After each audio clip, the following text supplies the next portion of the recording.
Hey y'all, sorry about that. I was just adjusting because I'm not on the ball tonight. Um, Welcome to this week's video. This will be week 13.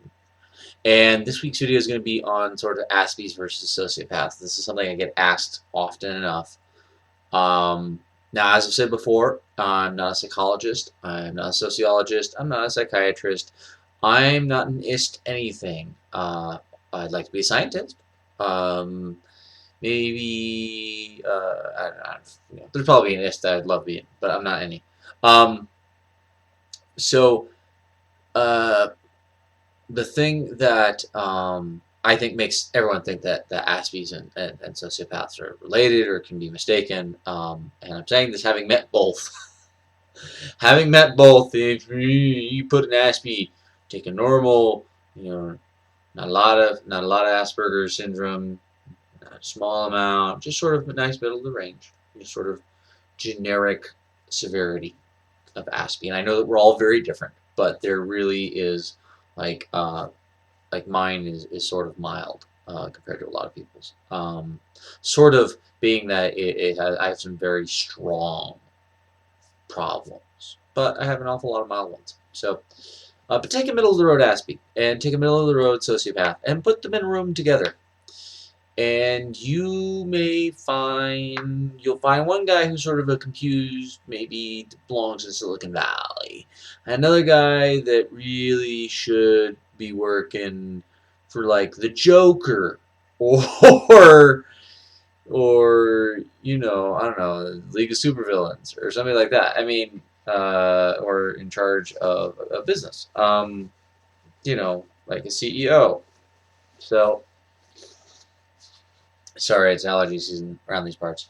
Um, so how do I describe? Well, let's conquer the main thing. And yeah, that's my laundry, because sociopaths fold their clothes and Aspies forget about it for 3 days.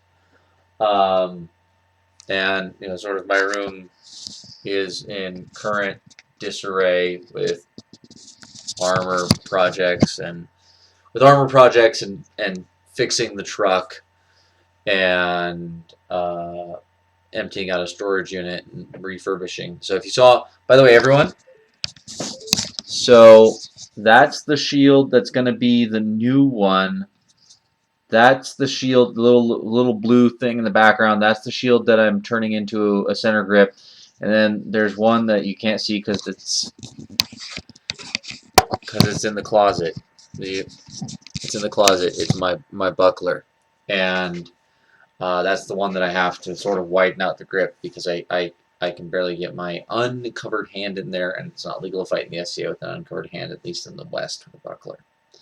It's generically dumb, but there are people out there who go, oh, you only need to pat the back of your hand, you don't need a thumb. Well, you don't need a thumb, maybe I need a thumb. But anyway, that's a little off topic. So Aspie's Sociopaths. I was talking to my therapist about this week, and I kind of came up with an on-the-spot sort of definition. And it worked. I always used to say that the real difference that I noticed talking to psychologists and just asking people was that Aspies have the ability to process empathy, but we don't have the input. And sociopaths have the input but lack the ability. Because one of the things I've noted is that true sociopaths, one of their diagnostic criteria is lack of empathy, like an almost complete lack of empathy. I mean, I could be wrong. There could be degrees of empathy with sociopaths, but from what I know, it's almost all or nothing. And if you have it all, then you're not a sociopath. And they don't have social blindness, by the way. But we'll get to that in a second. And Aspies can have varying levels of empathy. Mostly it's empathy impaired, which means it's there, it just don't work right. I'm helping a friend of mine through a rough spot in her life, and I felt, I felt, I will feel a lot of empathy for her. It sucks she's going through it, but I'm glad I can help. See, and that's another thing. I'm glad I can help. I feel bad for her. Those are things that sociopaths really don't say and mean. And I say them and mean them. So, anyway, um, so to sort of put this in a metaphor, in a story situation, because we all like stories, imagine that you're in a dark room, okay? An Aspie would have a light and a plug. Plug it into the wall, but there'd be no electricity, okay? A sociopath would have electricity, but nothing to plug in, you see. From the outside, if you're looking in through a window, no matter who's in there, the room remains dark. But the cause of the darkness is different. The Aspie has a light bulb, but no electricity. The sociopath has electricity, but no light bulb. So, hope that helps. Also, sociopaths tend to be able to read visual, sort of the social subconsciously can recognize facial expression, body language, and vocal tone, and they use that. Sociopaths are known as being incredibly manipulative, and I will not admit to not being a manipulative guy. Sometimes, sometimes I am, but most of the time I'm not. Sociopaths manipulate people and just don't care. I don't do it because I do care.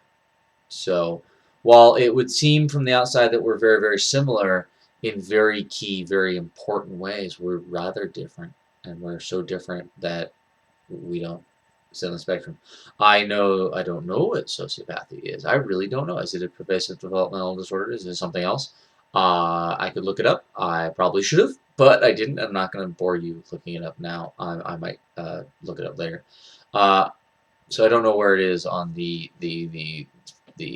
pervasive developmental disorder, this disorder, that disorder, this problem, that problem. I don't know where it is. So it could be in the same overreaching category as Asperger syndrome, but there's an awful lot in the pervasive developmental disorder umbrella. So, yeah.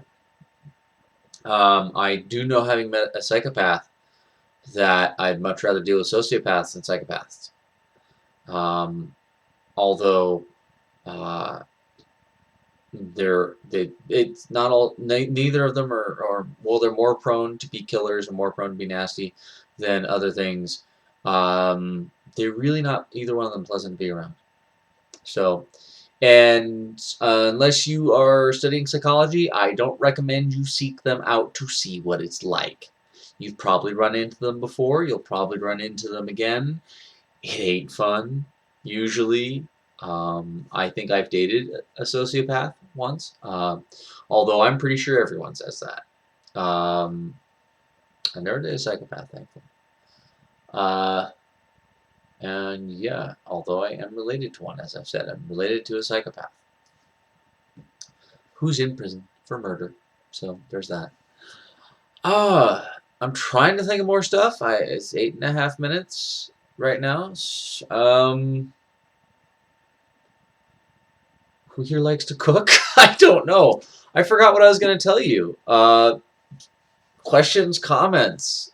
Catch me on Tumblr. Catch me on Facebook. Catch me on YouTube. Catch me on Twitter. Catch me on Vimeo.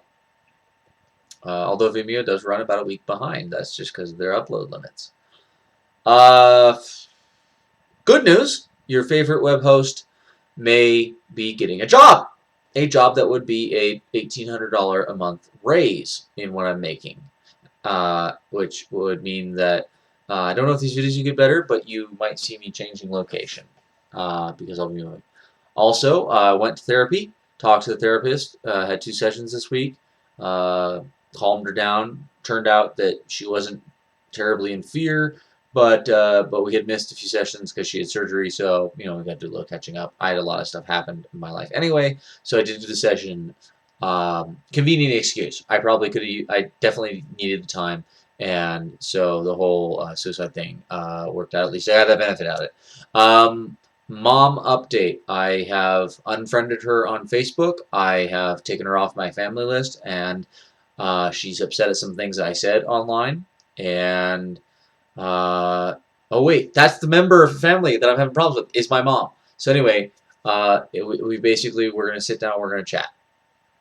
And if the chat goes my way, then we will continue to talk. If the chat does not go the way I need it to, then I'm going to disown her. And it's going to really suck.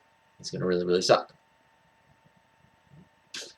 The reason why I'm not reacting is because I've been mentally preparing for it all week.